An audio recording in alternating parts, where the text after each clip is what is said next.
Wheeler ટેમ્પામાં ચાલકને ભારતીય બનાવટની વિદેશી દારૂની અલગ અલગ બ્રાન્ડની વિસ્કી, રમ, બિયરની બાટલીઓ નંગ 1464, કિંમત ₹4,48,800ની મત્તાના જથ્થા સાથે કુલ્લે ₹4,89,300ની મત્તાના મુદ્દામાલ સાથે પકડી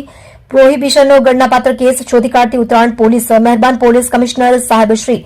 અનુપમસિંહ ગહેલોત સુરત શહેર તથા સંયુક્ત પોલીસ કમિશનર સાહેબ શ્રી KN ડામોર સેક્ટર 2 સુરત શહેર તથા નાયબ પોલીસ કમિશનર સાહેબ શ્રી લખધીરસિંહ ઝાલા ઝોન 5 સુરત શહેર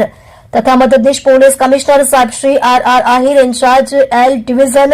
સુરત શહેરનાઓએ પ્રોહિબિશન જુગારની બધી નાબૂદ કરવા માટે જરૂરી સૂચનાઓ તેમજ માર્ગદર્શન આપેલ છે. અન્વયે police inspector Shri DU Barad તથા second police inspector Shri NG Patel, ઉત્તરાયણનાઓએ સર્વેલન્સ સ્ટાફના police sub inspector RD Dhadhal તથા સર્વેલન્સ સ્ટાફના પોલીસ માણસોની સાથે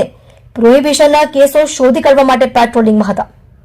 તે દરમિયાન પોલીસ ઇન્સ્પેક્ટર સાહેબ શ્રી DU બારડનાઓને તેમના અંગત અને વિશ્વાસુ બાતમીદાર મારફતે બાતમી હકીકત મળેલ કે રંગોલી ચોકડી તરફથી ગોઠાણ બ્રિજ તરફ એક અતુલ શક્તિ કંપનીનો બ્લુ કલરનો 3 વ્હીલર ટેમ્પો પસાર થનાર છે, જેમાં ઇંગ્લિશ દારૂનો માતબર જથ્થો ભરેલ છે અને આ ટેમ્પાના કેરિયર ઉપર હિન્દીમાં જય શ્રી ભેરુનાથ લખેલું છે. જે બાતમીના આધારે ત્વરિત પ્રોહિબિશન અંગે રેડ કરતા ગેરકાયદેસર રીતે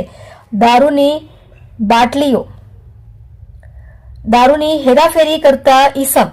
ગહેરીલાલ ઉર્ફે રાજુલાલ ઉર્ફે રાજન નારાયણલાલ ગુજ્જરને પકડી પાડી તેની વિરુદ્ધમાં કાયદેસરની કાર્યવાહી કરી પ્રોહિબિશનનો ગણનાપાત્ર કેસ શોધી કાઢવામાં આવેલ છે.